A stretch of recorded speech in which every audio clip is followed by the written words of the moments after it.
Good morning, ladies and gentlemen. I'll call this recommended meeting to order November 3rd, 2009. Are we in compliance with the open meeting law? Yes, we are. Okay. With that being said, we'll move to the first line item of business, and that business is bill number 2009-44, requires that dogs and cats over the age of 4 months be spayed or neutered, except under specified circumstances, and requires the microchipping of dogs and cats before they can be recovered from impound or adopted, sponsored by Councilman Stephen D. Ross. Staff? Is there anyone here representing this item from staff? That would be me. Okay.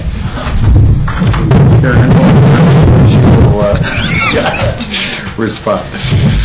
Karen Coyne, for the record. I'm the chief of the city's Department of Detention and Enforcement, which is also home for animal control, and I am the animal regulation officer as well. This bill, as you stated, will require the mandatory spay, neuter of animals, cats, dogs, ferrets over the age of 4 months, with a few specific exceptions, and I'll let staff speak to those. It also requires mandatory microchipping, as it's our goal, of course, to return as many animals to their rightful owner as we possibly can, so the microchipping element will be helpful in that respect. But with respect to the mandatory spay-neutering, according to the Humane Society of the United States, more than 7 million animals are impounded every year, 4 million of which are euthanized. Now, right here in this valley, we have approximately 50,000 animals that are impounded on an annual basis, and nearly 25,000 of those animals are euthanized, which accounts for nearly the amount of animals that the city of Las Vegas alone impounds. And we want to impact and influence those numbers in a positive manner. We believe that while not without some challenges, a mandatory spay-neuter ordinance is a great way to start. We recognize that the effects of such an ordinance may not produce market results for years to come, but nonetheless, we believe that it's a responsible method of trying to remain flat with our pet population increase. We did a cursory study on our statistics, valley-wide that is, and over the last 3 years, we've seen a 5% increase in the impound of cats every single year, and likewise a 10% increase with dogs, impounds that is, over the same time period. So our goal, of course, is to promote responsible pet ownership, ensure that pets are licensed, vaccinated. Now we up the ante a little to include mandatory spay-neutering, and of course the microchipping component will give us the ability to identify ownership of those animals and return them rightfully to their owner, staving off the increased population that the shelter experiences. The shelter environment is not a great environment for animals. It's not conducive to the long-term health and welfare of these animals, and far too many are being euthanized annually. And with that, I would be open to any questions, both from the board or from the public. Okay. Is there anyone here from the public that is here to speak on this item? If so, please approach the table and state your name and address for the record. I'll be happy to hear from anyone in the audience. Please come forward to the table. I'm not really good at public speaking, but I'd like to talk to her after the ordinance, if that's okay. We'd after the... Okay. Sure. Would you like to make comments for the record? Well, I'm not in favor of this. Okay. Okay. So, and there's several issues on it. Ma'am? It's not written. Ma'am, I will need you to come to the table. I'll talk to her later. Okay. So are you soliciting comments not in favor of mandatory spay-neuter? This moment in the meeting is open to the public to state whether you're for or against this item. And if you are for or against this item, now is the time to come and state your claim on the record. Okay. Please state your name and address for the record, please. Am I on? Yes, you're on. Okay. My name is Jana Wright. I live at 706 Bracken Avenue. I am a constituent of Mayor Pro Tem Gary Reese. I am here to support your proposed ordinance on mandatory spay-neuter. The reason I support this is I think that the intent is to have an aggressive enforcement for those that are not in compliance. I have recently accepted that there is a group of people out there who are the problem and who will not spay-neuter their animals even if you offer that service for free. I do have some questions. I've had an opportunity, pardon me, to talk to Chief Coyne. I would like to give the committee a copy of my questions and ask that, if you like, I can go through them one by one, or I can leave them there for your consideration to read at your leisure. What would you like for me to do, Councilman Barlow? Oh, please, feel free to, Okay. what's your comments? I had emailed Tuesday James, Councilman Ross's liaison, about some questions I had in regards to your ordinance. I do feel that in a recent conversation with the chief, many of those have been addressed, but I would like for the record to go through these. On page 1 of your ordinance, do you all have a copy in front of you? Yes, we do. On line 17, I would ask that the committee take this under consideration to add language that says, provided that term shall not include providing of nourishment to a stray or feral cat or dog. That would be on page 1, line 17. You've had a feral cat ordinance in place since, I believe, 1993, and this would just clarify your spay-neuter ordinance, in my opinion. On page 1, line... Well, hold, if you don't mind. Not at all. Staff is, are we making note of this, that we appropriately address? Yes, sir. Are you interested in dialogue on this today, or just to outline what the questions are? Well, are you looking for a response today, or are you just looking to... I would just like to draw this to your attention. Okay. I have confidence that you all will discuss this, or whatever your procedures are. Okay, great. The second thing, I had page 1, line 23C. I had asked about adding the language of training and certification. I have heard people claim that their animals are therapy dogs, and I would disagree with their slant without proper certification or training. I understand that this is addressed in your Title VII, so it may have already been answered. On page 2, lines 15 and 16, I wanted clarification on if animal control would confiscate these animals that were not in compliance, and I understand the committee will look at that language and may agree with it or may change it. On page 2, line 18, I had suggested monthly instead of quarterly as an easier means of bringing these people into compliance who buy their animals from pet shops. I do understand there was a business license impact study, and this might need to be readdressed as leaving it as the quarterly. On page 4, lines 7 and 9, waiving of fees if the owner qualifies. I have been educated that out in the field there is means in place that this can be addressed by your officers in the field. On page 4, E, line 14, I understand this has been addressed under G, so it can be disregarded. And on page 4, line G, lines 20 and 22, I wanted to clarify that if an animal is indeed impounded, it would be spay-neutered before released, and people wouldn't say, oh, I'm going to get a fancier's permit, etc. I've been told that that is true. And then the last item would be on page 6 about the feral cat impoundment. I would like to see that changed to 72 hours, which the county has an agreement with LEAD on 72 hours. And I think there's a public distrust of our animal foundation and animal control of any jurisdiction, and this would just allow for consistency with the other jurisdictions. So those are my comments. Now, as a member of Commissioner June Kiliani's staff, the Commissioner has asked me to bring up a couple of her concerns. She couldn't be here today because the board's in session this morning, and she will be sending a letter.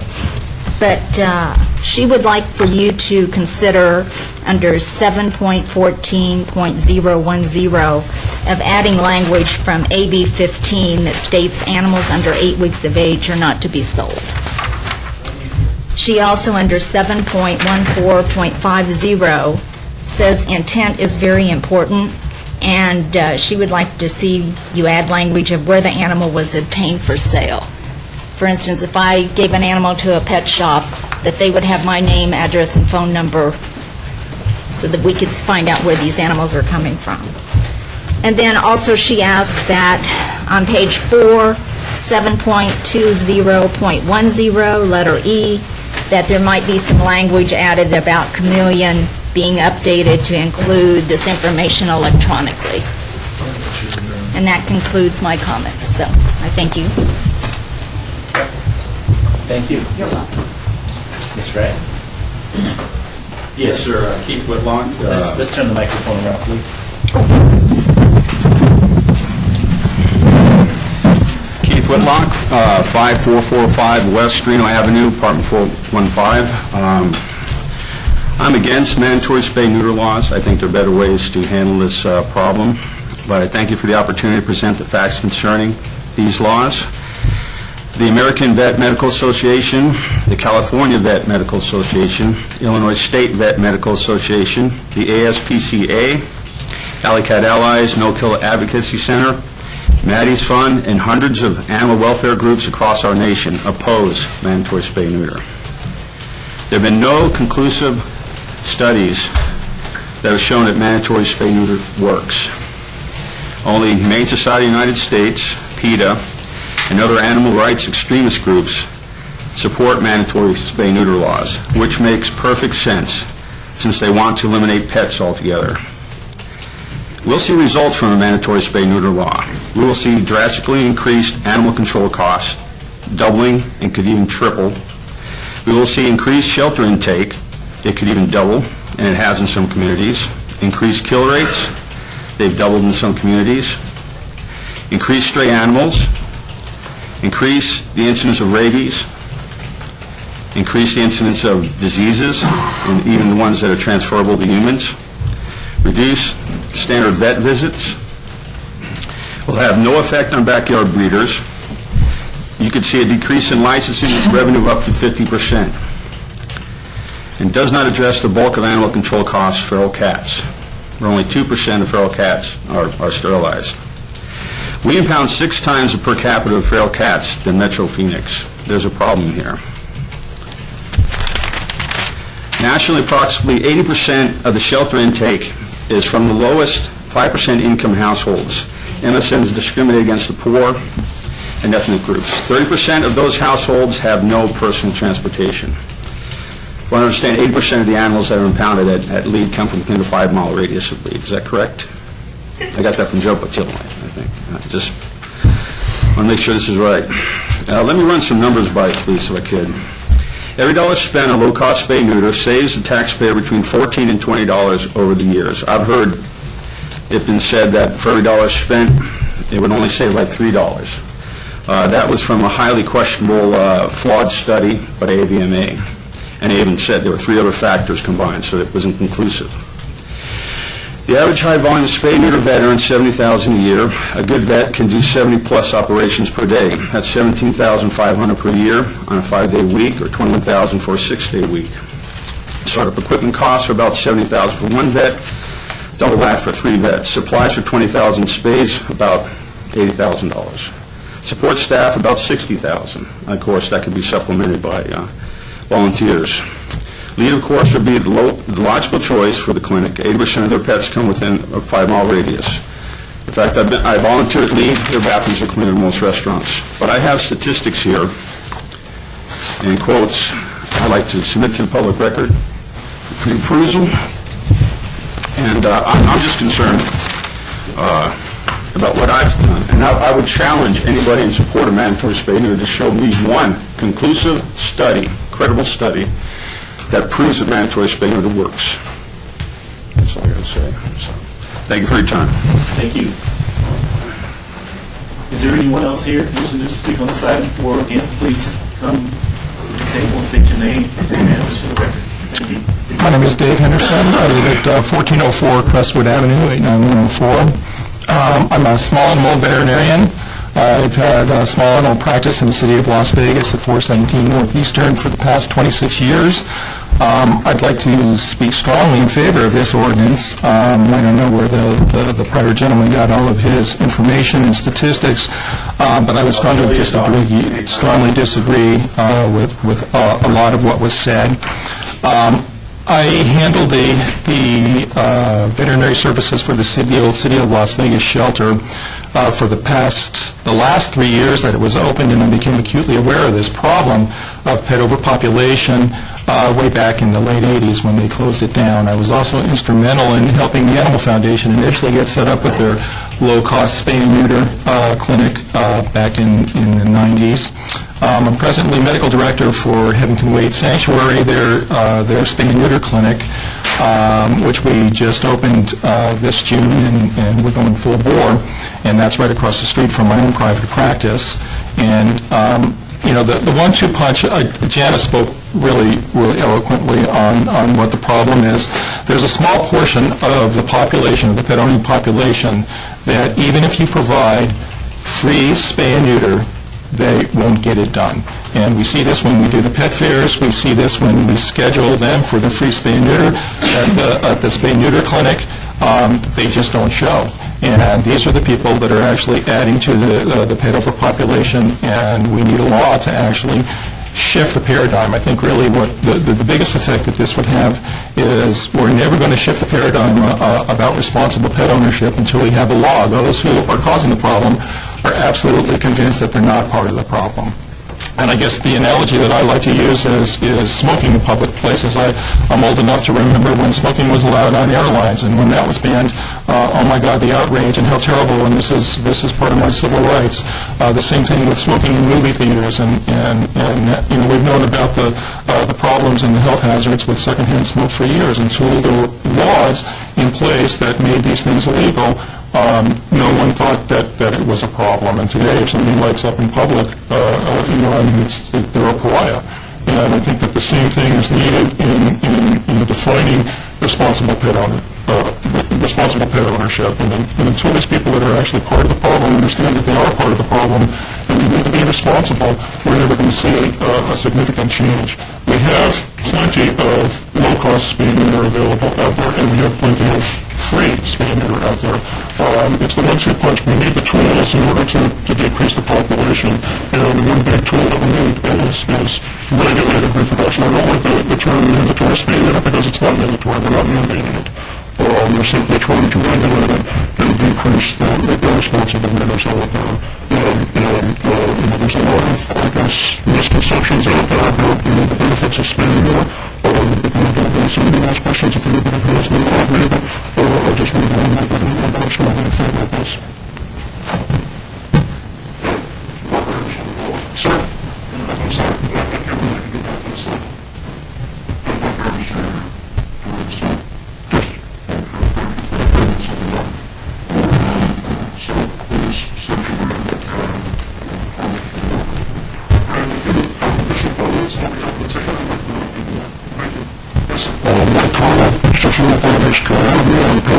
Silverside Town Club, the largest, most prestigious club in the state of Nevada. I'm the board for that club to do what the Town Club do not allows government, gun shows, and dog dogs, and so on and so forth. I did give the city council a packet. I did give the guys packet. Did you ever see that one? That call? Yes. That's 16 bridge, 30-some bridges. There's a long-term studies in there. They're not for the medical companies, the doctors, researchers, laboratories, schools, everybody in there. Testified with the information in there. 4 months spay neuter is no more than a big notion of a tender young body. Animals attain 75% of their growth, both physically and mentally, up through 6 months of age. Now, if you want to have a good household pet, or like me, a good show dog, you can't do that. They need those boys need the testosterone, the girls need the hormones and female productive glands to grow them properly for sound, mind, and body. It has been proven, and in the packets I gave you, long-term medical problems on early spay and neutering. I'm not against spay and neutering. It is a necessary evil. But the way to get around this is education. Now, the city of Las Vegas has their own TV channel. You have producers, directors. Why can you not, in conjunction with Clark County, put together citizen alert bulletins that you can run on all the television stations, educating the general public the reason for spay and neutering at a proper age, time, and reason? 4 months is just minimization. Everything that I did give you shows long-term studies. On the microchipping. Microchipping is fantastic if they are turned over to a national registry. You can microchip all you want. They can scan them, pull that number out, call the scanner in. It goes back to the manufacturer. Nobody knows where that microchip is unless it is recorded with the registry. They scan it, it tells where it's from, they contact them, they get the name, address, phone number. That can be used.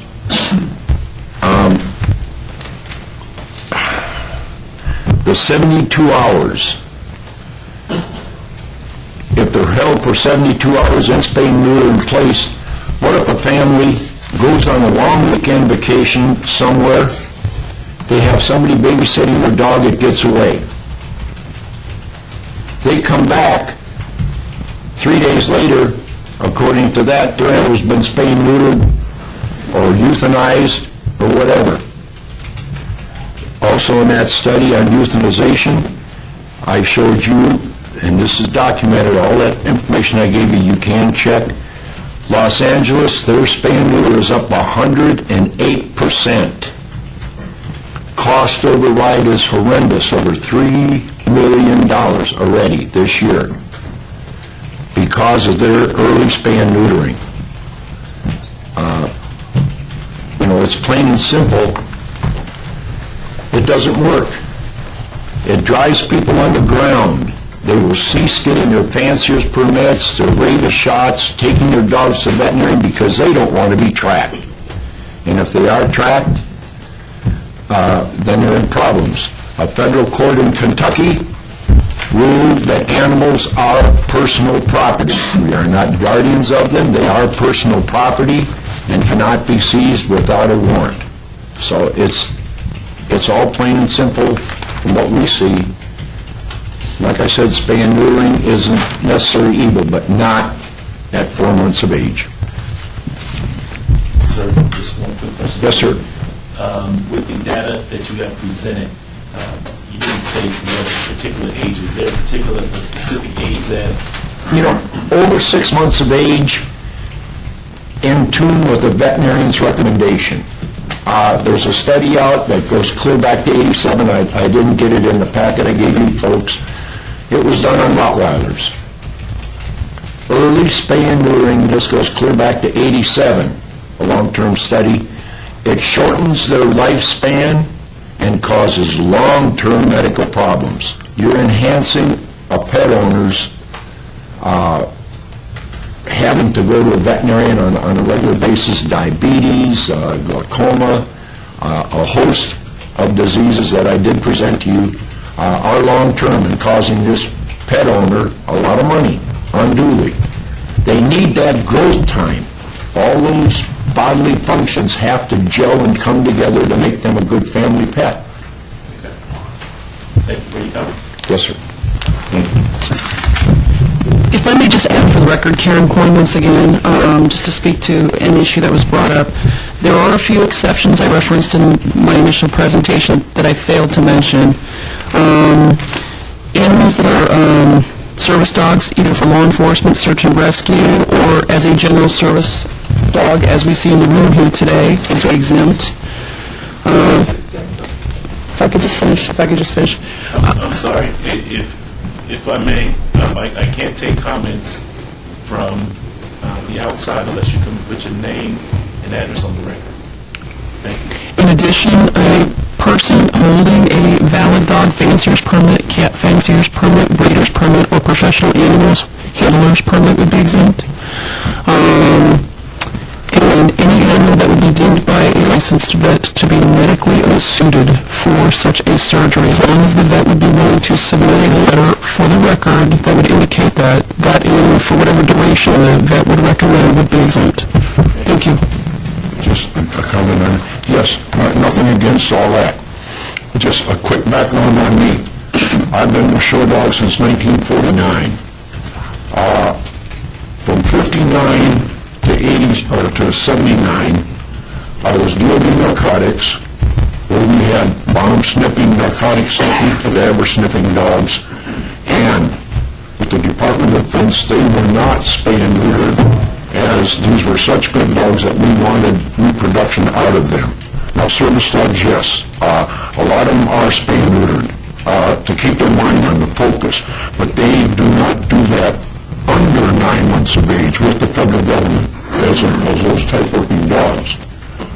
They already know, even in Iraq and Afghanistan right now, I talked to two of the people I used to work with. Now they're going to the point that they will not spay and neuter. It takes the vital organs that they need to function. And I had one of the best teams in the United States for 18 years. We went worldwide. And the one dog that was top ever was Mandy, a black lab, and she stayed intact until she passed away at 18 years of age. So, but like I said, I'm not against man neutering. It is a necessary evil. But educate. And through your television stations, you can put together that program. Say similar to what it does on all the TV stations. Go to your school district. Give them a single-page letter to send home with the children. If you are not actively engaged in making your dog a champion and bettering your breed to a national registered agency, spay and neuter your dog after 6 months of age for a healthy, homegrown animal. They can put that in the children's pocket that they send out monthly.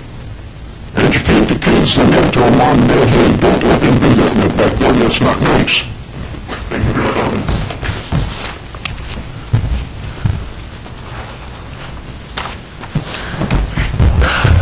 Good morning, everyone. My name is Ken Sunday. I'm the APAC Legislative Liaison. Last name is Gussie DJ. I'm with the Silver State Telecom. One thing I want to bring up before I get into, I have a markup of the bill so we can follow along. The AKC does not frown on spay and neuter, with exceptions. The veterinarian client association must be protected, since some dogs do not mature until almost 2 years of age. That all has to be taken into consideration, and basically, the only person that is qualified to do that is a veterinarian. From there, AKC will also be more than happy to partner with the city to support information regarding spay neutering and education of the public. Okay, I go into the markup that I've done. Some of those that I thought are more problem with the bill. We'll start with page 1. Lines 14 through 17 is regarding the 4 months. Okay, for shelter pets, however, by individual should have a vet club option, and starting at 6 months, so what was mentioned, that would be acceptable. On page 2, 15 through 17, violation of privacy, and as the shooters records should also be kept by shelters regarding this type of information, when I started learning the word the animals came from, etc. Nothing on page 3, page 4, lines 20 to 22, the word that is picked up by animal control will be on the first offense, because there are mistakes that people in these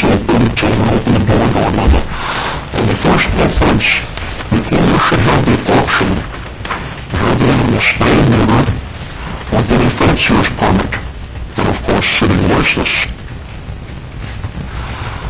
The second offense is starting to show a little bit of what is going. The responsibility is especially if it's one that's 6 to 9 months on the first offense. After the second offense, that shows pure irresponsibility, and the animal should be spayed before they return to the owner.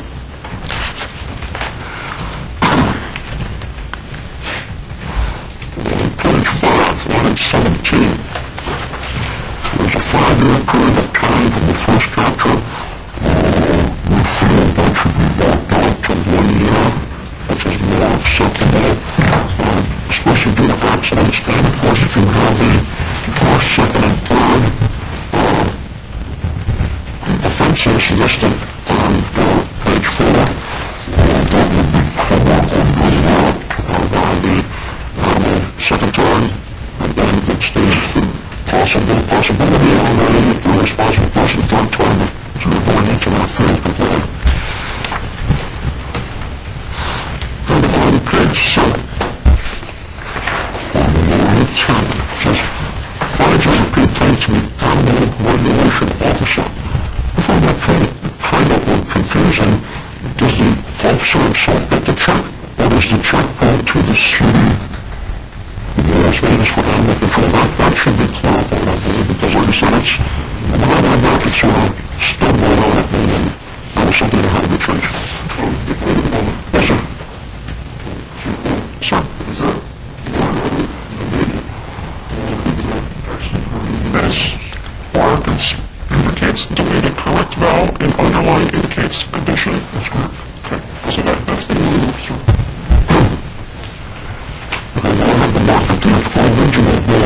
Actually, I read this book about 5 or 6 times, so I hope I never get to it. Okay, then this code, of course, now I'm trying to show what you're page. Basically, that is the suggestions that the city made. And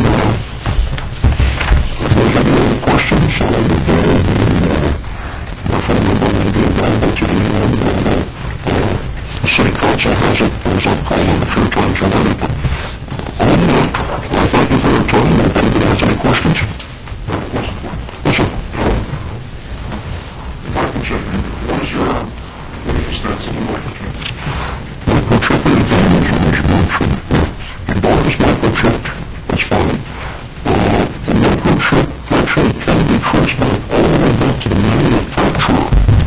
If somebody has the right warning on this with a home and the 2 major ones, there's a couple more coming out, but the 2 major ones are going to be around.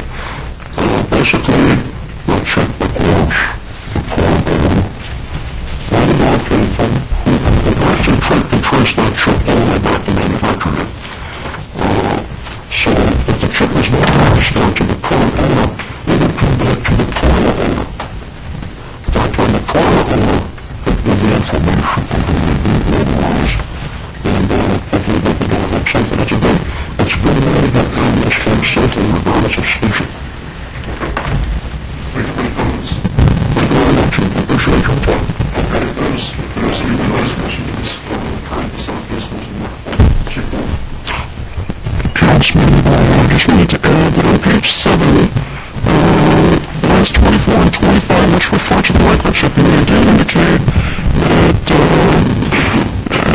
animals where the manufacture of the microchip has been approved by the animal regulation officer and implantation conforms to the procedures recommended by the manufacturer, which simply indicates what's already been stated by the public representatives today, that manufacturer would suggest that any animal that's microchipped be registered through so it can be traced back to the manufacturer, which assists us in returning that animal to its rightful owner. I just wanted to draw that out as a point of clarification. Thank you. My name is Kieran Lane. I'm president of the Las Vegas Valley Humane Society. Our address is 3395 South Jones, number 454, Las Vegas, Nevada 89146. Council members, I want to thank you for allowing us to come before you today.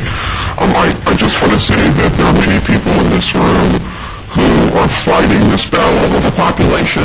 We're committed to trying to reduce the number of animals going into the shelter. We think that's probably one of the most important things that we as a rescue group can do, and the Las Vegas Valley Humane Society stands along with several other groups in this valley to deal with that issue. We think it's important not only as animal lovers, but also as taxpayers, because it's ludicrous, it's absolutely ludicrous that we are putting down 30,000 animals every year at some substantial cost. And we believe that there's a better way to do this. So with that in mind, we've been working very hard to try to provide low-cost spay and neuters and no-cost spay and neuters. We just finished up a clinic yesterday that we worked with volunteers. I will say to you also that the Las Vegas Valley Humane Society, since the early 1990s, has spayed and neutered all of its animals prior to adoption. Its kittens are spayed and neutered at 8 weeks old. Its puppies are spayed and neutered at 3 months old. We've been doing that since the mid-1990s, and we have not had any issues with those animals that we're aware of at the current time. And we always take back our animals. I can assure you of that, because the last several years, LEAD is well aware we microchip our animals as well. So when that animal goes into LEAD, instead of being brought back to us, we take that animal back and make sure that it's rehomed. We try to be as responsible as possible, an organization to deal with this animal overpopulation in the valley. We've been very supportive, and we continue to be very supportive of regulated spay and neuter legislation. And I would again point out to you that we have some history now within this valley of regulated spay and neuter. And I say regulated because it's very obvious that if people get a breeder's permit, if they have a letter from their veterinarian, they have the option of not spaying and neutering their animal. And I think that's very important. We're not trying to put a burden upon people who want to show their animals, who want to breed their animals, as long as they follow the rules. That's really all that we're asking, because we think all of us need to be in this effort together, and that's trying to reduce this horrible death rate. Now, we are already looking at North Las Vegas and what we have seen so far, and recognize that their actual implementation of the law went into effect around June of last year. So it's really too early. We looked at the 2008 statistics. They were slightly above the figures for 2007 in terms of impounds. But guess what?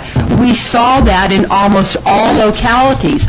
Most of that right now is coming from this terrible economic situation that we're in, and also the home foreclosures. We're seeing animals left,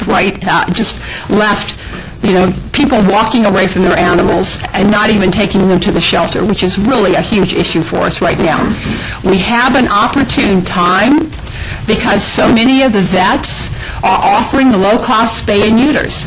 I mean, if you go to almost any vet clinic in town, you will see that they offer low-cost spay and neuters on at least once a day, or many times, often during the week.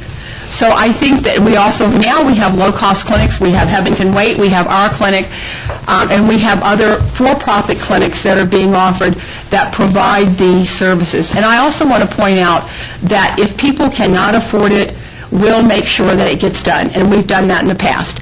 I just want to say this to you. We've had several issues in this last year that says we have to go beyond just providing spay and neuters. We have to provide some legislative action in order to really try to deal with this issue. And I want to cite two examples. We recently dealt with North Las Vegas in terms of the spay and neuter clinic, and I don't know if Gina's going to talk about that, but one of the things that we found out is puppies were coming into that swap meet. Guess from where? They were coming from outside of North Las Vegas. You can have regulated spay and neuter, but if right across the border from you, you have a locality that doesn't have regulated spay and neuter, then those people are going to produce the puppies. It's all about the money. It is all about the money in terms of these animals. The other issue that we've had, or that I personally have seen, is I go door to door. We do a lot of canvassing. We have a lot of people in this room who, because of grants that we receive, we go door to door offering people in some lower income areas free spay and neuters. We're right there. I can't tell you how many times I have offered that free spay and neuter, and what they've said to me is, no, I'm going to make some money off of this dog. I'm not going to spay and neuter my animal. I'm going to make some money off of this dog. The only other thing that I would point out to you is that in terms of the time period that we have, I would say that if people have a problem with the 4-month age bracket, they need to get a letter from their vet. That's all that they need to do. I would offer you, my suggestion, or the Humane Society's suggestion, is that we try to keep the ordinances as we go through the localities as close as possible to what other localities have, so that we don't get a lot of confusion, because, we see this all the time when people call us. Well, the law says one thing over here with animal issues. In this other locality, it says something else. It becomes very confusing for the citizens in this valley. So I thank you for very much for allowing me to speak today, and I want to assure you that the Las Vegas Valley Humane Society is in support of this ordinance. I have a question for you. What other municipalities that you know have a mandatory spay and neuter ordinance? Well, a regulated spay and neuter ordinance, North Las Vegas in this particular, and I think that's what we have to look at in this valley. Because one of the problems that we have in looking at the quote-unquote mandatory spay and neuter ordinances, they have everything to do with how they're funded and also how they're enforced. And that, I think that's really important. If you have, a lot of times you have laws on the books that are not enforced. And that makes it a big difference. Because if you don't have people who, if the animal keeps being taken to the shelter and they don't have to spay and neuter their animal once they reclaim that animal at some point, that makes a very big difference. So I think if you look at the research, and I'm sorry, I seem to have a frog in my throat. I think if you look at the research, you will find that there are too many variables to understand to make the statement that they don't work. And I think you have to look at them more on an individual basis. Okay. Thank you for your comments. Please come to the microphone. State your name. Again, this is Jana Wright. I'm speaking on behalf of Commissioner Christian Kiliani. The Commissioner hopes to have on the board's agenda this year a mandatory spay-neuter for the unincorporated area of Clark County. Okay. Thank you.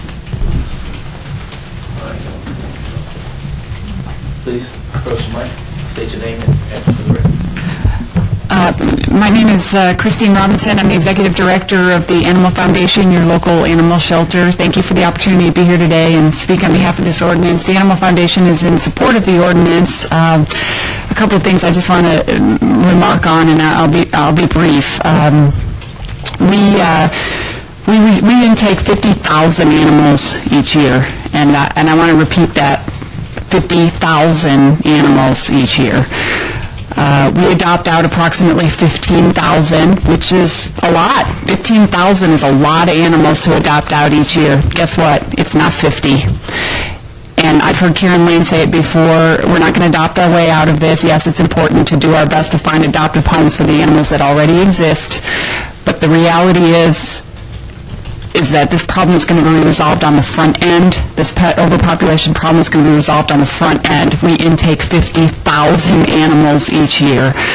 I support the comments of the gentleman in the corner here. I agree that it's rare in anything in life, really, that one solution solves the problem and one thing solves the problem.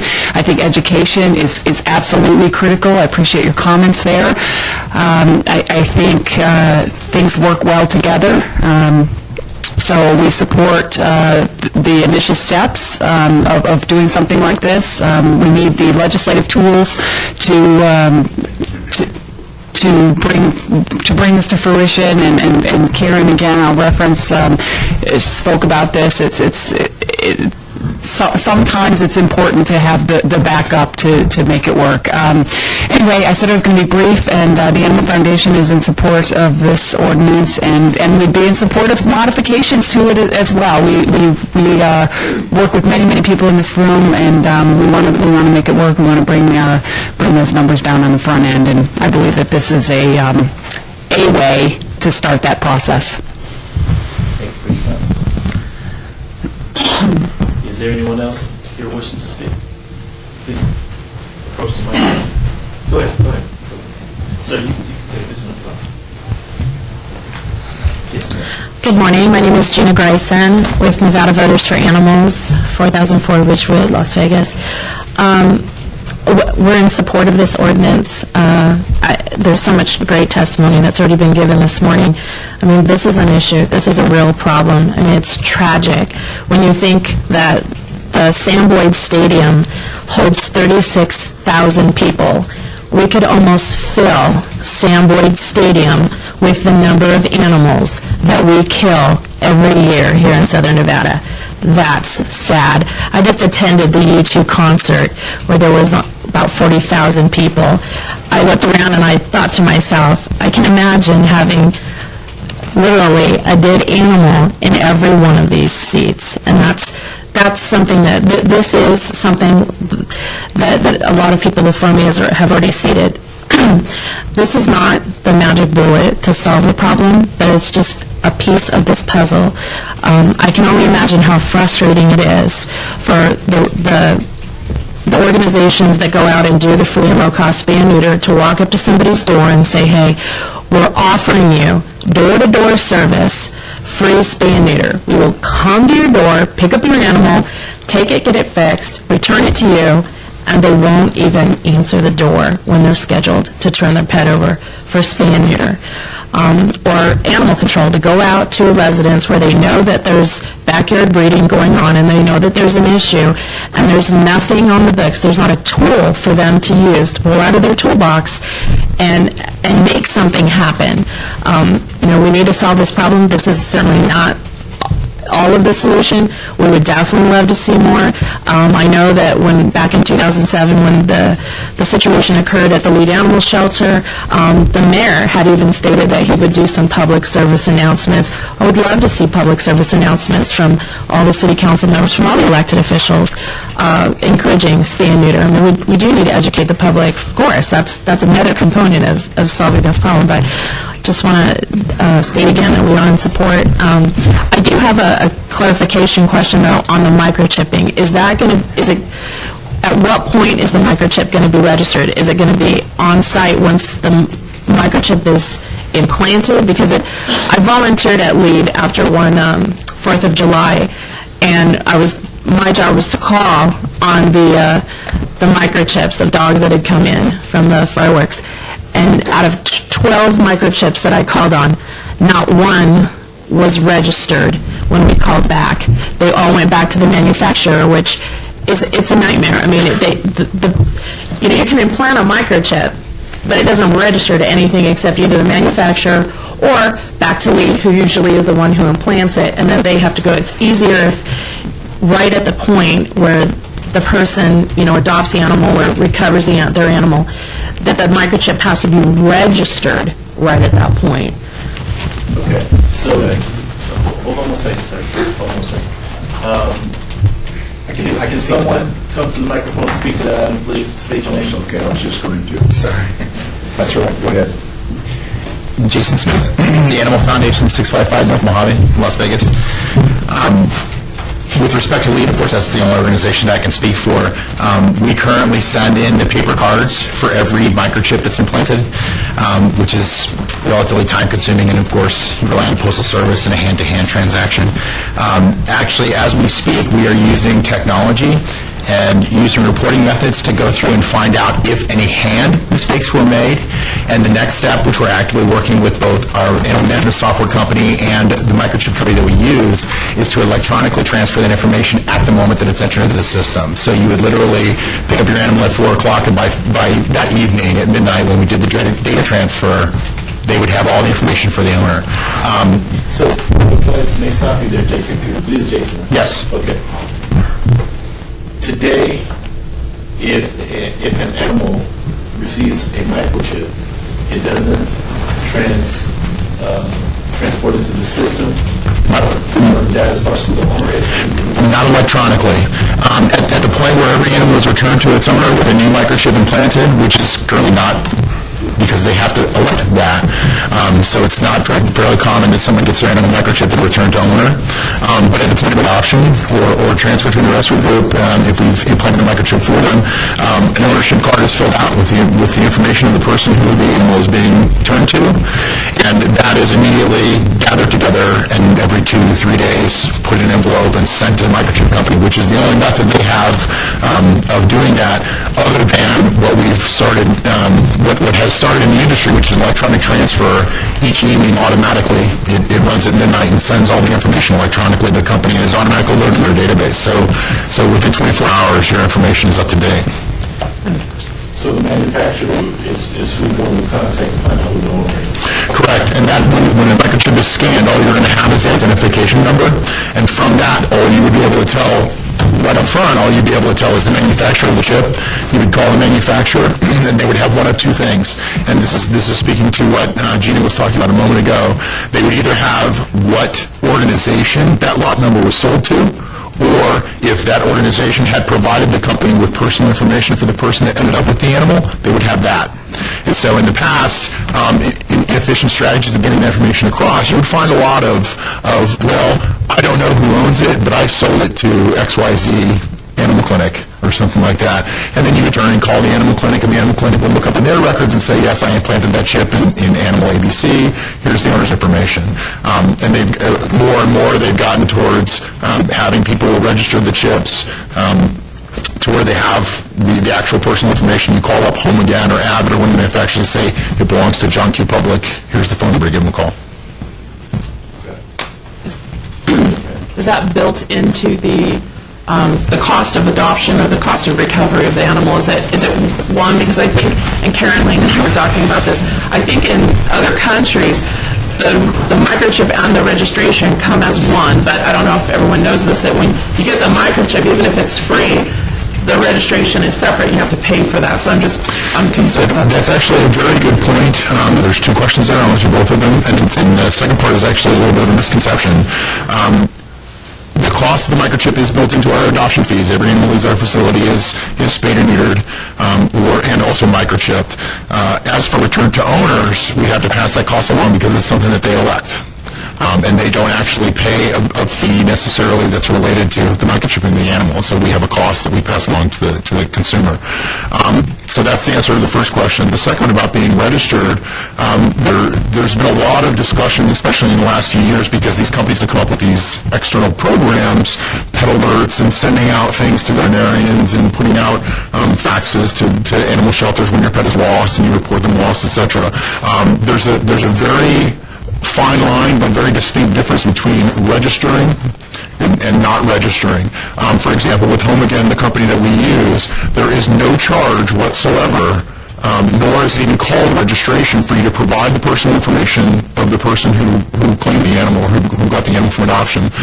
So as soon as we send that information to them, built into the cost of the base chip, no matter how minimal you go with what you purchase, built into that cost, they track that information, and they love it because it's marketing materials. They're going to turn around and try and sell you all the extra stuff anyway.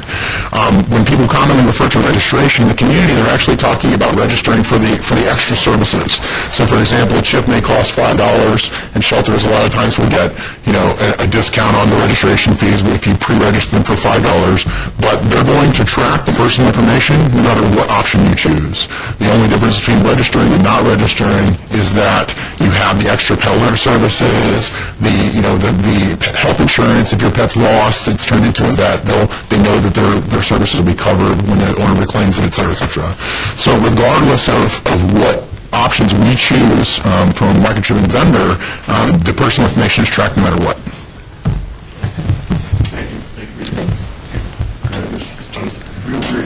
Yes, sir, on the same subject. There are two frequencies. The United States uses Micron 6105 East Carry. The microchips fall under two frequencies. The United States uses 125 megahertz. European country uses 135 megahertz. So if your animal is implanted with a European or a foreign chip, it will not show up on any of the scanners unless you have dual scanners. Avid and Home Again are right now in the process of going full electronic. So if you go to your vet and get microchipped, they will enter it, bam, bam, bam, like the gentleman said here, it will go in automatically. Instead of now, when you get the microchip, they hand you a piece of paper, you fill it out, and you mail it in, and that's $25 at the present time for the individual to record their microchip. AKC is in the process of a new scanner that has all the frequencies that you can switch and check them with each frequency. Thank you for your comments. Yes, ma'am. Please state your name for the record. Hi, Judy Erickson, 1136 East Ridgeway. I am in support of the ordinance. Back in the early days of Heaven Can Wait, about 2002 through 2003, we had started a program called Ground Zero. And what we did was we had a mobile vet. We would go into a lot of the low-income targeted areas and offer free spay-neuter. It's like a lot of people have said, we would go door to door. We're right there next door to them, and they still wouldn't come out and have it done. But having said that, we spent several years doing those programs, working hard at it every day, and the difference in some of the communities that we went to where we had strong manager support. It would have been great had there been some ordinance that would have backed it up more, but where managers really got involved and enforced the program, we could have gone in and animals running everywhere, calls to animal control every day for litters. We would go in, spend a couple months, and then maintenance trying to keep the program going, keep it under control. Owners were better able to take care of what they had because they weren't always having litters. Everything that we spay and neuter, we vaccinate as well, so the animals were healthier. The calls to animal control were reduced. Dead animals in the street were reduced. The rescue groups, I think when you talk at 50,000 animals coming into the shelter, I think you have to look at how many thousands of animals the rescue groups are keeping from going in just by them trying to do their part as well. To give an example, in one of the parks that we went in, there was an individual who would look out her window. We would park right across the street from her house, and we were there every Friday for, probably a couple of months. And everything was totally free for them. We gave them food. This person would look out her window. She would not spay or neuter her 3 dogs. And about 2 years later, the manager instituted a policy and said, all animals must have a rabies vaccine. This person couldn't afford the rabies vaccine, so that was the only way we were able to spay and neuter, because they knew that coming through us that the animals did get vaccinated. So I think if you look at it from a simple standpoint of a manager saying they have to have a rabies vaccine, what an ordinance would actually help when you have something that can back it up. And I think the value of the ordinance can be looked at. I saw some statistics from the Las Vegas Valley Humane Society of the shelter, and it was interesting to me, like in January, how few kittens were going into the shelter, and every month you could just see the rise in the number of kittens that were going in. So I think the value of the ordinance can also be looked at as how many puppies and kittens are not being turned in as a part of that overall 50,000. Thank you. Thank you for your comments. Is there anyone else wishing to be heard on this item? If so, please come to the microphone, state your name and address for the record. That you. My name is Arlene Powers, 312 Parkway West, and I am in favor of this ordinance. I know, as people have stated, it's not the only answer, but it's not the only solution, but it's a start. Something has to be done. With this many animals being turned into the shelter and being killed, and it just seems senseless killing. I kind of got started in volunteering with Heaven Can Wait and with the Las Vegas Valley Humane Society many years ago when I had moved into a neighborhood. And there were some people a couple doors down, they had a female cat, and she was not fixed, and they let her go, and shockingly she got pregnant and had a couple litters of kittens, and nobody knew what to do or to do anything. So when I moved in, I kind of talked with people, and everybody, nobody minded having a few cats around, but they wanted to be spayed and neutered and have their shots. So I worked with the rescue groups, and we got the animals spayed and neutered. Animal control had even, gotten involved and said if the neighbors were okay with a few cats, and they're going to be taken care of. It's been 4 years since there have been new cats in that neighborhood. 4 years. When a new cat would come in, we'd get him fixed. Recently, a woman moved into the neighborhood. She had a couple cats, refused to get him fixed. The neighbors were calling me saying, she's letting her cats run out, what are we going to do? I called animal control and said, what can we do? And they said, unfortunately, as far as the spay and neuter, there's nothing we can do. If you see the animals out, we can call, we can give her a warning. Well, the neighbors kept calling and saying, we don't want more cats in this neighborhood. These animals have to be fixed. So we actually went over to her house and talked to her, and she said it's not a law in the city for animals to be spayed and neutered, and if we continue to bother her, she would have us arrested for harassment. Now, I know that's kind of just an extreme. That was my personal experience. I think education in the schools, I think that's great. I think if everybody would start talking to everybody about the importance of spay and neutering to reduce animal overpopulation through spay and neutering instead of euthanizing. The analogy of in Sandboyd Stadium, just the sheer volume of that many animals every year. This isn't like this has been over 20 years. That's every single year. Something has to be done. This is modeled after other cities that have done this, and it's been proven to work. It's a great start. We've got to start somewhere. Something has to be done, and I am in favor of this. Thank you. Anybody else like to make public comment? Come right up. Thank you.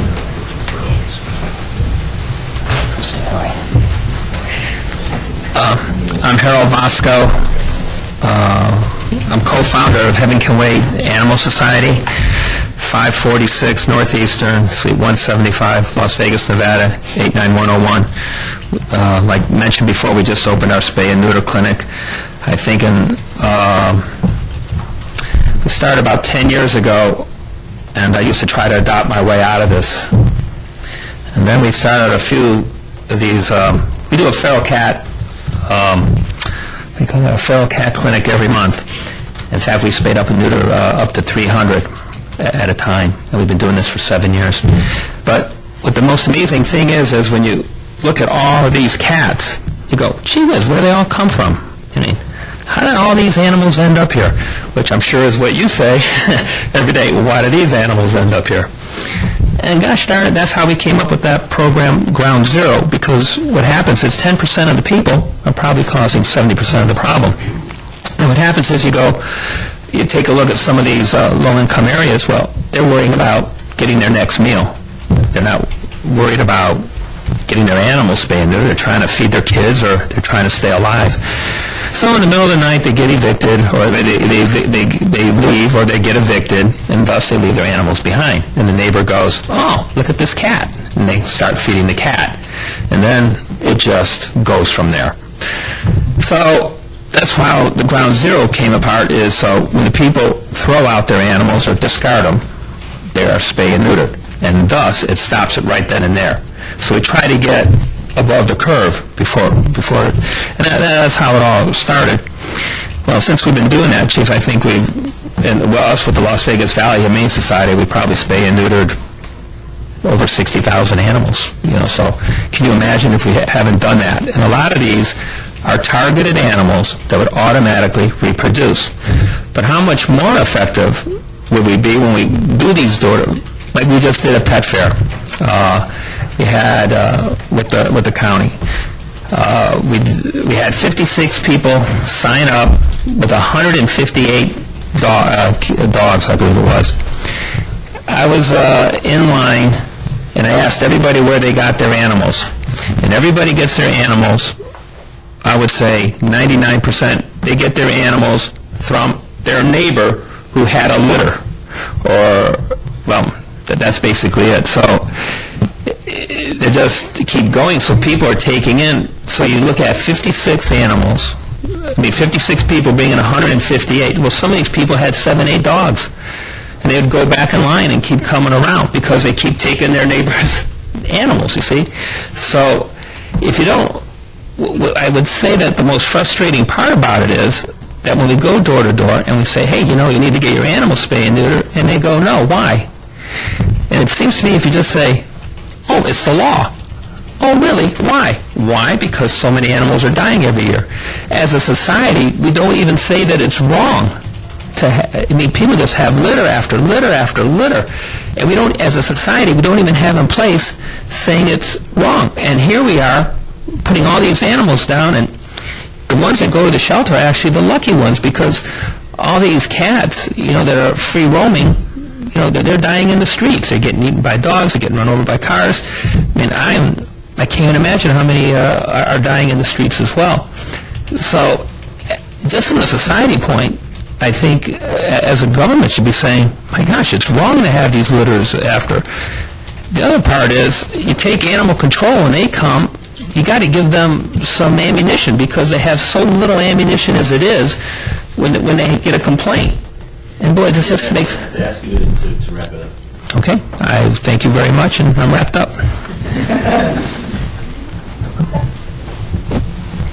Is there anyone else your wishes to be heard this time?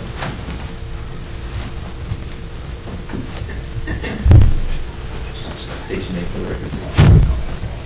Keith Whitlock, 5445 West Reno. I forgot to add this. There's several vets in town that have stepped up and offer low-cost spay-neuter. We have one spay-neuter center of Southern Nevada, Flamingo and Pecos, that offer it actually for less than some of the nonprofits. So they should be doing probably 5,000, maybe 8,000 this year, and others in North Las Vegas. You can see them on Craigslist, and they're stepping up to the plate to understand this is recently because of these ordinances. And I'm just concerned. I've been in some meetings and stuff, and I've heard some facts and figures go around. You can check out what I said. I'll stand behind what I said as far as my facts and figures. I've worked with Harold and Karen Lane. In fact, the reason I got into it was the block where Karen Lane had her office at the time, in 2006, was swarmed with cats and kittens. And so my wife and I got in and figured, hey, we'll just do whatever we're new to. We'll do what other groups are doing. We'll just go in and we'll get the kittens, get them fixed, get them adopted, and get the adult cats fixed so they don't kittens. And it worked. We got like 40 kittens off that block. And they were a nuisance to businesses around there. And they were complaining about them.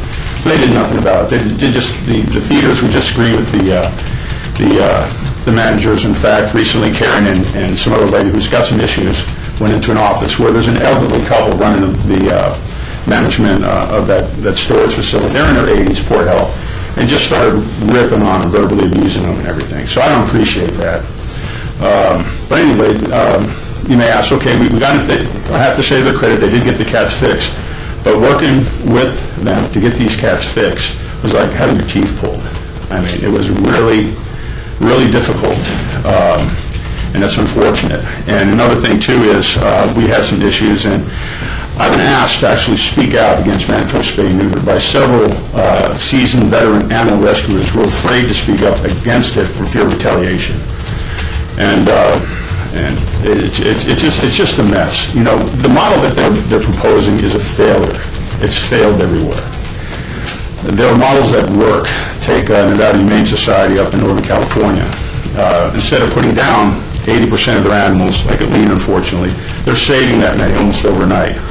They're using the no-kill protocols. Unfortunately, the local groups have just living in denial that these programs work. They'll cost spay neuter. So I just hope that you'll look at the models that work, do a little research, check what I have, see it's legit. Have any questions, call me, and I'll stand for what I say. And those are the facts, just the clean facts. All right, have a good day. Anyone else? Seeing Arlene Powers, 312 Park West. 30 seconds. I don't know that gentleman. I just heard some, I don't know all the statistics. I just know what's worked for me. You're either a part of the problem or a part of the solution. And thinking any person who loves animals We're for the spay and neuter because we want to stop the suffering. We want to stop them being out on the street. We want to stop them being brought into shelter and being euthanized. So I would too urge you to check out his facts because they do not sound accurate. That's right. Comments?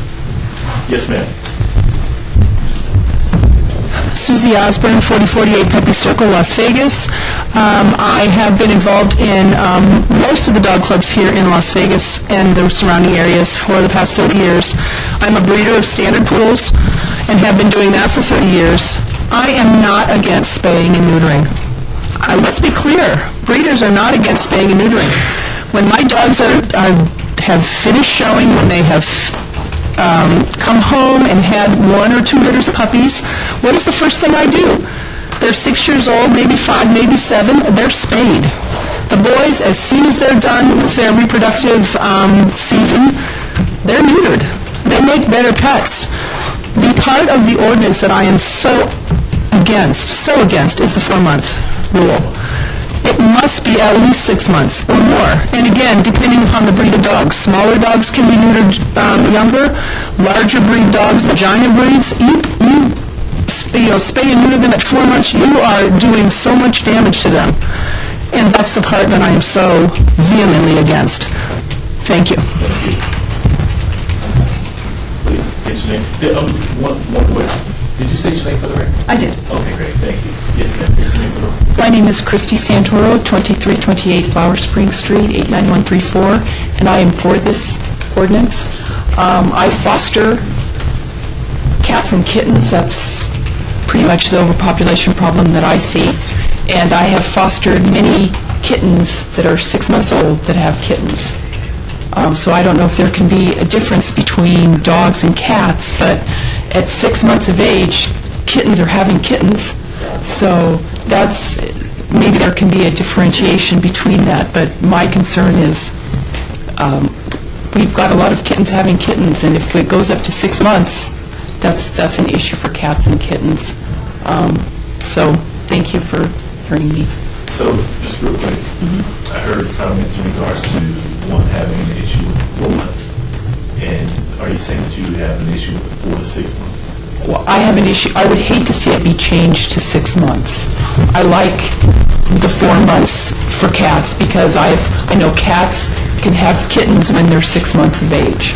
It doesn't happen that often, but I would like to see it, at least for cats, stay at 4 months. Yes. Thank you. Comments? Okay. Please state your name for the record. My name is Liz Armitage, 2474 Park James Avenue, Henderson, Nevada, 89074. I am a member of the Cat Friends Association of the United States, and I can speak for cats as a breeder of Siamese and Oriental cats. It is very, very rare that a 6-month-old female would produce kittens. A male, yes, but females, it's rare. Most of my girls would not go into heat, even at 8 months old. They're not considered an adult until 8 months old by CFA. Okay, so we are very much against mandatory spay and neutering. We are in favor of spaying and neutering, but mandatory, absolutely not. And at 4 months old is mutilation of a body. That the equivalent is giving a hysterectomy to a 10-year-old girl. Why would you do that? It's just beyond ridiculous. So I am against this completely. Thank you for your time. Okay. What was your name again? Liz Armitage. Liz Armitage. Thank you. Anyone else who has not spoken? State your name for the record. My name is John Shoemaker, 5989 Sierra Medina Avenue, Las Vegas, Nevada, 89139. I'm against this ordinance. I'm against mandatory spay and neuter, and I think it should be between the owner and the veterinarian. And especially it's one that's of age. I've been in dogs since 1966. I'm an AKC judge and a delegate to the American Kennel Club. I think anything to do with their animal has to come from the individual and the veterinarian based upon the health health problems that may happen with the dog. I'm completely against mandatory spaying and neutering, and I think everyone should vote against this. Thank you for your comments. Anyone else? Heidi Hamilton. Heidi Hamilton. Thank you. I'm against the ordinance because I think on behalf of people who raise pedigree cats, as I can add to what Liz said, all pedigree cats are sold in their contract. They're already spayed and neutered. If you're a professional in the field and you're raising pedigree cats, you always spay and neuter the few pets that you sell. It just goes with the territory. Our organizations, TFA and clubs, give a lot of money to shelters and humane societies. That's where most of our money is donated. We're for spay and neutering, but not mandatory spay and neutering. It just doesn't, it's not very healthy for the animal, and we're not opposed to it. It's just that it's just too much regulation. So, we're not part of the problem, we're part of the solution. Okay? Thank you. Please state your name for the record. Joan Burnett, 2217 Florissant Drive, Las Vegas, 89128. I am in favor of this ordinance. That's all. Thanks. Thank you. Please state your name for the record. My name is Richard Levitt, 5813 Park Avenue, Las Vegas, Nevada, 89108. I'm a member of the Nova Scotia Ductile Retrievers of the United States, and I'm in favor of spay and neuter, very much so, but not mandatory spay and neuters. All my pets, when they go to the buyers, they are required to spay and neuter at the age of 6 months and older, between 6 and 9 months, no sooner. And I'm opposed to this bill. Thank you for your comments. Please state your name for the record. Ginger Austin, 5880 Ponderosa Way, Las Vegas, 89118. I'm also opposed to this bill. 4 months is just way too young for dogs to be spayed and neutered. My dogs are mixed breeds. They're adopted from breed and also from the NSPCA. And they are, of course, neutered. And there's no problem. I'm all for spay and neutering, but not at 4 months. 6 months has got to be the absolute minimum age. Thank you. Thank you. Yes, ma'am. State your name for the record. Hi, my name is Lorna Iverson. Lauren? Lorna Iverson, 1710 North Decatur in Las Vegas. This is Annabelle. She's been spayed. And I'm so glad that I had the choice of whether or not she was spayed or not. And I'd like to address some of the 2 issues of other things that have been said here. When I wanted to spay, and I called every one of these agencies. One day I spent all day on the phone trying to find some help for paying for spaying. There was no help from all of these agencies that sit here and think that I'm helping. No, they're not. My second thing is I was at Lead Animal Shelter yesterday. I have updated address information and dog information, and I wanted to update my records. I'm on the record for having 3 dogs. 2 of those dogs are in other states. I have placed them in other homes. I gave her the new information on Annabelle. However, she did not want to take the new information on those 2 other dogs because they were out of the state. What about the people that are out of the state that have a microchip dog? Who are they going to call? They're going to call me, not go directly to where the dog is. And it's possible they're going to look and say, oh, this dog's in Nevada. It couldn't possibly be the same dog. So that was yesterday. So I don't think it's been fixed yet. Thank you. Thank you for your comment. Anyone else? Yes, ma'am. State your name for the record. Nancy Smith. Nancy Smith. I am in favor of the spay and neuter ordinance. Okay. Okay. Do you need my address or anything? Please. 3332 Gilliam Court, Las Vegas, Nevada, 89129. I am volunteer with the Las Vegas Valley Humane Society. We have spayed all of our animals at 3 months of age, and we have never had a problem in the 8 years I've been with them. Thank you. Thank you. Anyone else? Seeing none, I will now turn it over to Councilman Strauss. First of all, thanks for everybody for coming down here. The nice thing about being on the city council is you get to learn about something you don't know anything about. So this has been very educational. I'm still not sure what to do at this point. All I know is, from what I've heard, is that there is a problem out there and we need to do something. So I think that's a good starting point. I have heard some issues though that that are in this ordinance that may be of a concern. I mean, the 4 month. I mean, I don't know. I've heard some people say 4 months is okay, 4 months is not okay. I don't know if 4 months is the right time, or whether there should even be a time period in there and allow the veterinarian to decide whether to spay or neuter the animal. So I'm not sure, what the rule should be.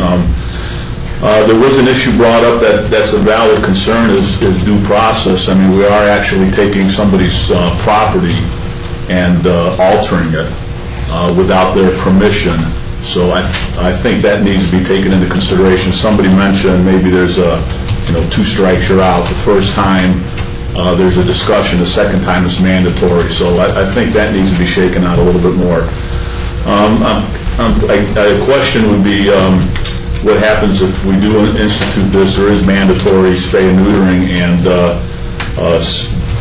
what would be the cost to do this? Does anybody know what if I show up and my dog has been spayed or neutered, what am I going to be charged? And I would like to, excuse me, sir, if you all, please. I would like someone from the Animal Foundation to answer that. Because this will be the city charging this person whatever the amount is that correct? Does the money go to the city? Sure. Jason Smith, the Animal Foundation, Director of Operations.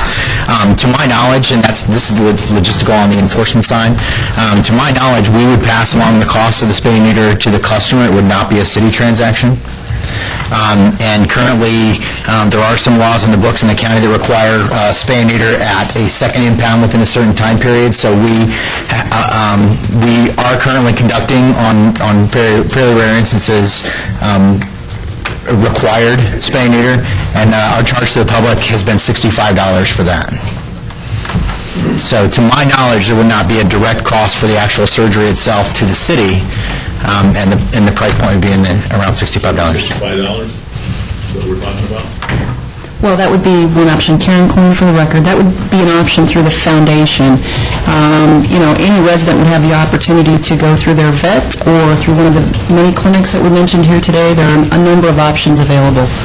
I would also like to reference on page 7, section 9 specifically, which talks about our future responsibility, if this is passed in its current form, to come before you with a resolution that would, I'll just read it. Section 9 would authorize the creation of a fund to subsidize the reasonable cost of spay and neuter procedures for animals owned by persons who qualify for designated public assistance programs. And those funds would be specified by percentage of revenue that's generated by through the means of enforcement. So it's really a contribution back through the enforcement piece to help pay or offset the cost, not pay for, but offset the cost for those who may not otherwise be able to afford it. So if somebody says, I don't have $65, I don't have any money, what's going to happen to them? What's going to happen? I understand that you're working on payment programs. We do. We have a few different options, depending on, and we haven't gotten to that point yet because we haven't had to deal with the after effects of mandated in a large scale. But everything from verifying, again, public assistance and taking and absorbing the costs ourselves because we think it's valuable. Every animal, especially the ones that are running at large by nature, are the ones that we're the most concerned about. breeding unnecessarily or unwanted litters. We also have payment programs where we can take a balance, and the person would have so many days, which we really haven't enforced terribly. So we just keep working with them until they can make the payment. So those are the two major options that we would have, where we could either delay payment, or if we on the back end come up with a program ourselves where we could subsidize that ourselves even, that's potential in the future as well. But worst case scenario, we would be able to defer the cost. Council, if I may add as well, just for your information, the 72-hour hold that's mandated currently in the present ordinance costs city taxpayers about $65 for that 3-day stay, and that's for an animal who is in good condition, who's being held just, for lack of a better term, in the general population rather than in the infirmary, for example, or who has been injured either, through being attacked or just malnourished or worse, hit by a car, etc. So just with the 50,000 animals that are impounded on an annual basis, those numbers add up very quickly to our taxpayers, just for housing, just for the housing. And how much does it cost to do the microchipping? I believe we charge the public $15. Correct. Question? What's the standard? Excuse me, sir. We're not taking any comments from the audience.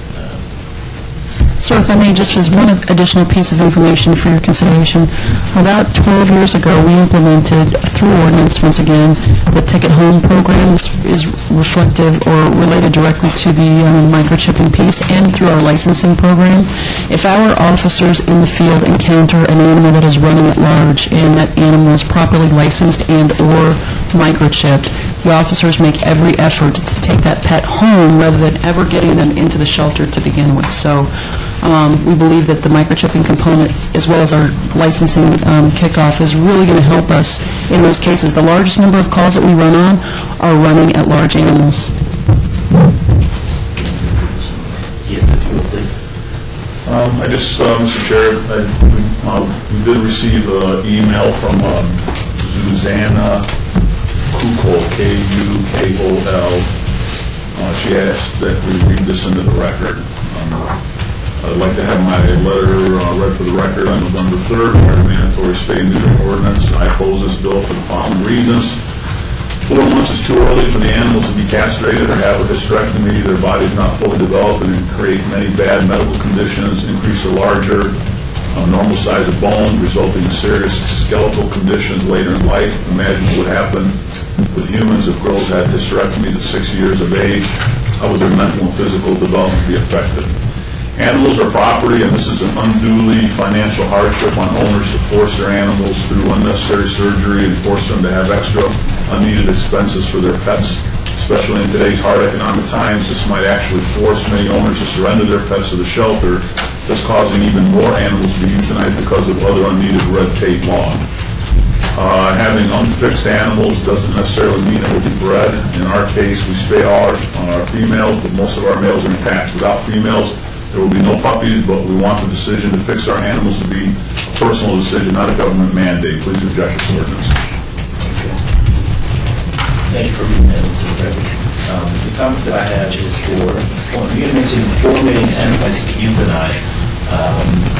That's a national statistic. That's a national statistic. Okay, I wanted to clarify that. So the local statistic would be what? And maybe this would, I can pose this question to Chris.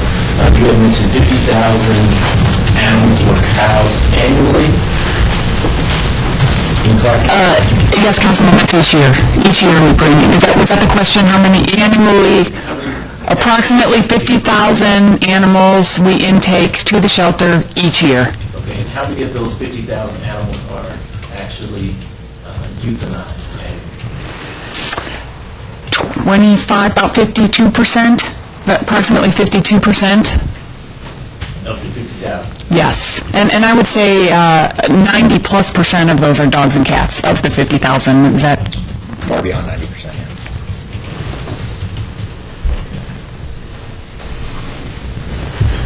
Ms. Coyne, currently in the ordinance, should this ordinance pass, what repercussions would a citizen be up against should they not have their animal spayed or neutered? What are the consequences of not doing so? Page 3 of the ordinance references the penalties. It's line 2 on page 3. And I'll read it for the record. Any person who violates section 714.010 is guilty of a misdemeanor and shall be punished as follows. For the first offense, by a fine of $225. For the second offense, by a fine of $500. For the third and subsequent offense, by a fine of $1,000. And it goes on, talks about the penalty set forth in subsection A shall be reduced by 80% if proof of sterilization of the dog or cat is produced within 30 days after the issuance of the citation. So in essence, this ordinance will make it a misdemeanor should a resident of Las Vegas not spay or neuter their animal. Yes, sir. Upon conviction. So there's still the due process piece with the courts. Thank you.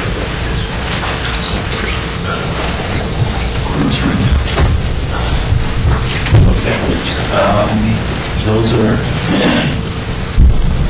my questions.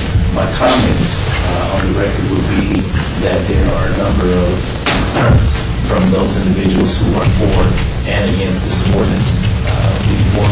The line items that actually stand out the most is the 4-month versus the 6-month versus the 9-month of spay or neuter.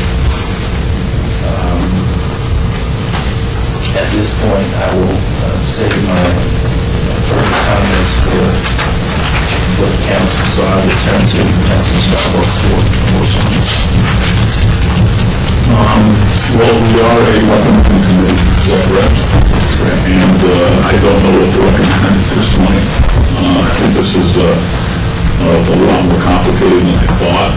Somebody mentioned that maybe the ordinance needs to be modified a little bit more. I don't know, maybe the folks in this room need to get together and talk a little bit more about what should be in the ordinance, what should not be in the ordinance. So at this point, I guess what's my options here? Do I make a motion that I don't recommend? You can, I just assume this is a full city council. You could hold it in advance, or you could send it to the council with a recommendation of either pass or don't pass, or you could recommend and then it go forward with no recommendations, which is what you often do in cases like this. Okay, well, I guess at this point, I'll just make a motion to move this to the full city council without a recommendation. Is that your motion? Yes, sir. All in favor? Aye. Aye. So moved. We're now down to citizen participation. Any public comment during this portion of the agenda must be limited to matters within the jurisdiction of the city of subject may be by the city unless that subject is on the agenda and is scheduled for action. If you wish to be heard, come to the floor, come to the table, and give your name before the amount of discussion on any single subject as well as the amount of time any single speaker is allowed may be limited. Is there anyone at this time that would like to speak during public comment? Seeing none? Motion to adjourn. Thank you all.